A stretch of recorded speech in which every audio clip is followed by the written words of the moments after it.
Halo teman-teman semua, kami di sini akan menerangkan tentang materi yaitu tahammul wal ada al hadis.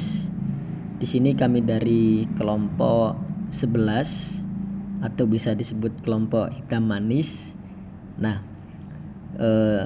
tentang penjelasan nanti akan kami sampaikan. Mungkin di dalam gambar yang akan kita sajikan ada yang tidak kami kasihkan di dalam gambar, tetapi nanti akan kita lebih dalam lagi penjelasan tentang makna-makna atau materi yang kita sampaikan nanti sampai akhir. Nah, oleh karena itu bisa disimak bareng-bareng sampai nanti akhir kami sampaikan selesai. Terima kasih. Hadis merupakan masdar tasyri' Islam kedua setelah Al-Quran, yang dihadirkan sebagai salah satu petunjuk bagi umat Islam dalam menjalankan tuntunan agamanya. Keberadaan hadis menjadi penting dan sebagai bayan Al-Quran ketika tidak ditemukan penjelasan yang rinci dalam suatu persoalan. Namun, kehadiran hadis banyak dipersoalkan. Hal ini berkaitan dengan matan, perawi, sanad, dan lainnya, yang semuanya menjadi penentu boleh atau tidaknya suatu hadis untuk dijadikan hujah. Hal ini yang menyebabkan ijtihad para ulama hadis bisa melahirkan dua komponen ilmu dalam mempelajari, memahami, menganalisa, dan mengamalkan hadis Nabi, yaitu yang dikenal dengan ilmu riwayah dan ilmu dirayatul hadis. Keduanya tidak dapat dipisahkan sebagai dasar untuk mengetahui otentitas hadis. Permasalahan dalam proses tata cara penerimaan dan penyampaian hadis yang dikenal dengan istilah at-tahammul wal ada merupakan objek kajian ilmu hadis yang dirayah karena merupakan suatu Islam analistik yang bisa menentukan kualitas sebuah hadis dengan orang yang meriwayatkannya. Dalam makalah ini penulis akan mendeskripsikan tentang pengertian at-tahammul wal ada, syarat dan bagaimana metode dan aplikasi terhadap persambungan sanad sebagai salah satu bidang cakupan penentu kevalidatan sebuah hadis. Sekarang kita lanjut ke dalam rumusan masalah yang pertama, yaitu pengertian dari tahammul wal ada al hadis. Di sini dibagi menjadi dua. Yang pertama yaitu pengertian at-tahammul adalah menerima dan mendengar suatu periwayatan hadis dari seorang guru dengan menggunakan beberapa cara atau metode tertentu. Secara etimologi yaitu bentuk masdar dari tahammala yatahammalu tahammulan, dikatakan hammalahu syai'un, maknanya adalah membebankan atau membawakan sesuatu kepadanya. Maka dengan itu dikatakan at-tahammulu maknahu talaqqil hadisi wa akhadha anis syekh. Tahammul artinya menerima hadis dan mengambilnya dari para syekh atau guru.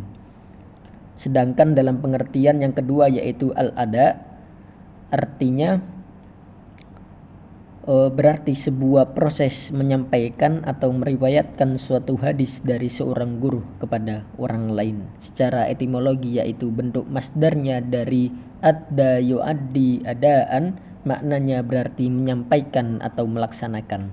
Dikatakan riwayatul hadisi wa tablighuhu li ghairihi bi syi'in mahsusatin, meriwayatkan hadis dan menyampaikan kepada orang lain dengan menggunakan bentuk kata tertentu. Sekarang kita lanjut ke dalam rumusan masalah yang kedua, yaitu syarat kelayakan penerima dan penyampaian hadis. Para muhaddisin memperselisihkan tentang sah atau tidaknya anak yang belum dewasa, orang yang masih dalam kekafiran, dan rawi yang masih dalam keadaan fasik di saat ia menerima hadis dari Nabi SAW untuk meriwayatkan hadis. Jumhur al-muhaddisin berpendapat bahwa penerimaan periwayatan suatu hadis oleh anak yang belum sampai umur atau belum mukallaf dianggap sah bila periwayatan hadis tersebut disampaikan kepada orang lain pada waktu sudah mukallaf.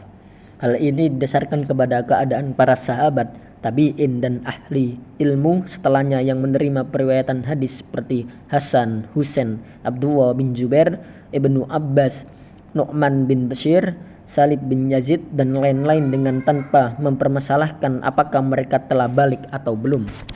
Namun mereka berbeda pendapat mengenai batas minimal usia anak yang diperbolehkan bertahammul, sebab permasalahan ini tidak lepas dari ketamyisan anak tersebut. Nah, di dalam perbedaan dan syarat dalam tahammul dan al-ada yaitu berbeda. Yang pertama dalam syarat at-tahammul, yang pertama yaitu Islam, yang kedua tamyiz, yang ketiga al-dobit, dan yang keempat yaitu adil. Dan di dalam syarat dari al-ada, yang pertama yaitu Islam, yang kedua balik dan berakal sehat, yang ketiga al-dobit, dan yang keempat yaitu adil.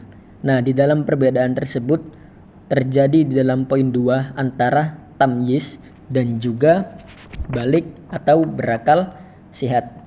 Nah, di dalam penjelasannya yaitu pertama Islam, hadis yang diriwayatkan oleh non-Islam tidak dapat diterima. Yang kedua tamyiz, yang dimana seseorang dapat membedakan antara yang hak dan juga yang batil. Dan yang perbedaan keduanya lagi di al-ada yaitu balik dan berakal sehat, hadis yang diriwayatkan oleh orang yang tidak mukallaf tidak dapat diterima. Yang ketiga ini sudah sama lagi yaitu al-dobit. Dimaksud di sini adalah teliti dan cermat baik ketika menerima pelajaran hadis maupun menyampaikannya. Sudah barang tentu orang seperti ini mempunyai hafalan yang kuat, pintar dan tidak pelupa. Menurut analisa penulis, kriteria di atas merupakan penentu diterima tidaknya riwayat hadis yang mereka sampaikan. Salah satu syarat tidak terpenuhi, maka gugurlah ia sebagai perawi hadis. Nah, yang terakhir keempat yaitu adil. Di sini lanjut tentang metode at-tahammul wal ada dan implikasi terhadap persambungan sanad. Metode at-tahammul wal ada adalah cara penerimaan dan penyampaian hadis dari seorang guru kepada muridnya, yang mana terdapat 8 macam metode penerimaannya dan penyampaian hadis sebagai berikut. Yang pertama, as-sama, yaitu suatu metode penyampaian langsung antara guru dengan murid. Guru membacakan hadis, bentuknya bisa membaca hafalan, membaca kitab, tanya jawab, atau dikte. Dalam proses penyampaian hadis, metode ini yang paling kuat dan paling tinggi nilainya karena lebih meyakinkan tentang terjadinya pengungkapan riwayat. Ungkapan yang dipakai adalah pada dasarnya kedua lafaz tersebut tidak memiliki perbedaan yang berarti. Hal ini dikarenakan keduanya sama-sama digunakan untuk mewartakan yang didengar secara langsung. Hadis yang diriwayatkan dengan salah satu lafaz di atas menunjukkan kepada persambungan sanad. Yang kedua, al-arad wal qiraah, yaitu seorang murid membacakan hadis di hadapan guru. Dalam metode ini, seorang guru dapat mengoreksi hadis yang dibacakan murid. Istilah yang dipakai adalah terkait dengan qiraah. Ini sebagai ahli kitab melihat sebagian yang terpisah sementara yang lain menganggapnya sama dengan mendengar. Ulama yang berpendapat bahwa qiraah sama kuatnya dengan sama dalam menanggung hadis adalah Al-Jufri, Al-Bukhari, mayoritas ulama Kufah, Hijaz, dan lain-lain. Riwayat dengan cara ini masuk dalam sanad yang muttasil.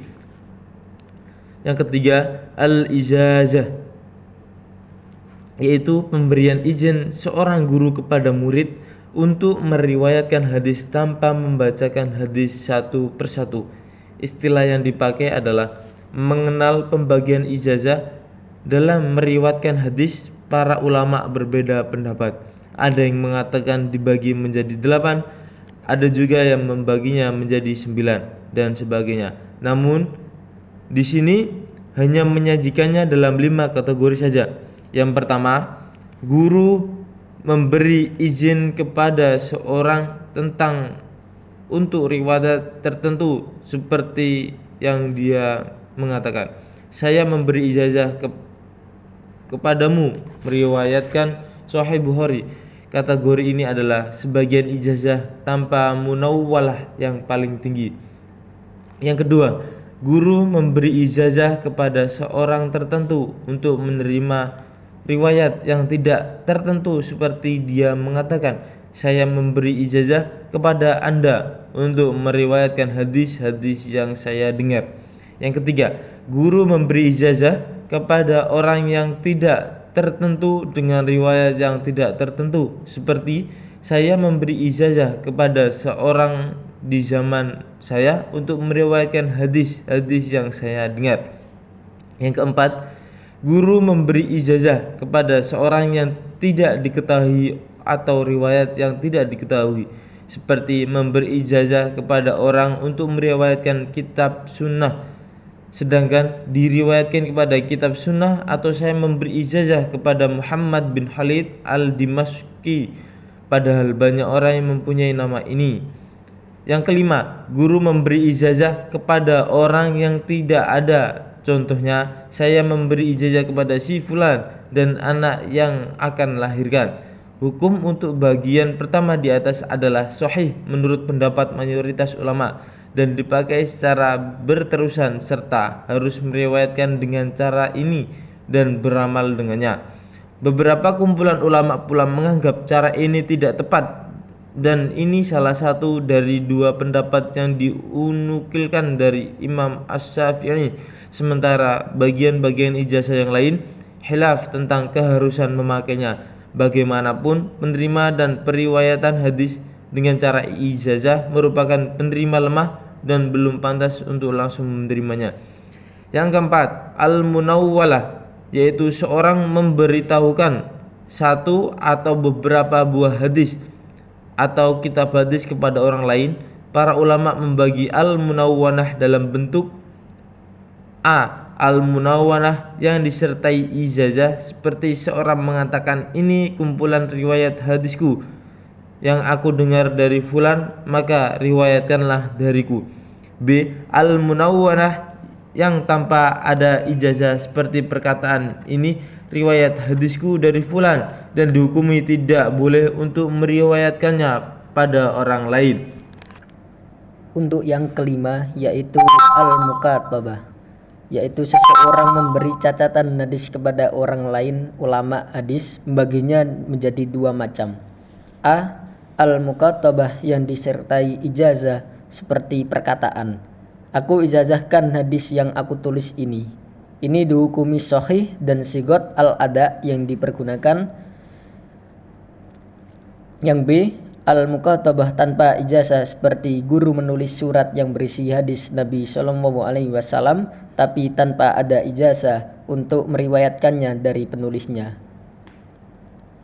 Yang keenam, i'lam al-syaikh, yaitu guru menginformasikan kepada muridnya bahwa hadis ini atau kitab hadis ini adalah hasil periwayatannya dari seseorang tanpa menyebut namanya dan tanpa ada izin untuk meriwayatkannya.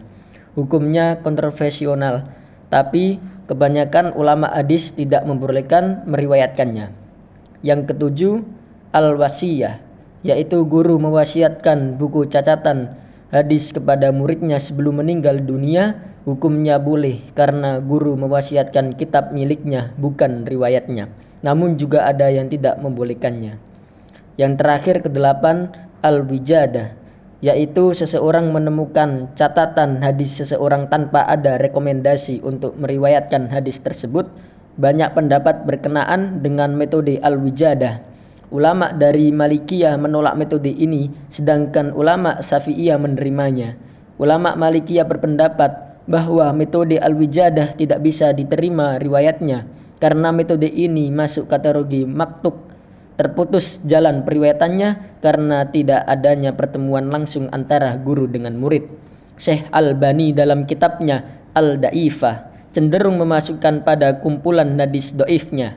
Lain halnya dengan golongan ulama Syafi'iyah, mereka memperbolehkan mengamalkan hadis dengan cara periwayatan al-wijadah.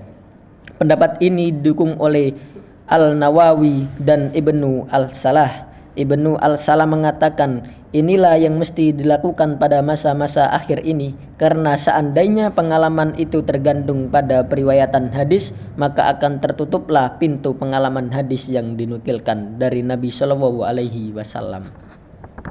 Nah, untuk kesimpulannya, yaitu dari uraian di atas dapat penulis simpulkan bahwa metode at-tahammul wal ada al-hadis merupakan sesuatu yang harus dipenuhi karena menyangkut kevalidan sebuah hadis.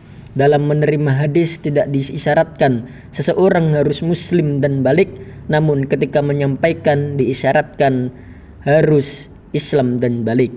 Maka diterima riwayat seseorang muslim yang balik dari hadis yang diterimanya sebelum masuk Islam atau sebelum balik dengan syarat tamyiz atau dapat membedakan yang hak dan yang batil sebelum balik. Jika tidak, maka hadisnya ditolak. Metode at-tahammul wal ada yang dipakai oleh para ulama dan implikasinya terhadap persambungan sanadnya yaitu ada 8. Nah, mungkin itu saja yang bisa kami sampaikan kepada teman-teman sekalian. Jika ada salah ucapan dari kami mohon maaf, karena sesungguhnya sesuatu yang benar hanya milik Allah Subhanahu wa taala dan bisa kita koreksi bareng-bareng. Terima kasih kami sampaikan kepada teman-teman yang sudah melihat video ini dan menyimak bareng-bareng. Semoga ilmu yang kita pelajari dapat bermanfaat bagi kita semua. Amin amin ya rabbal alamin.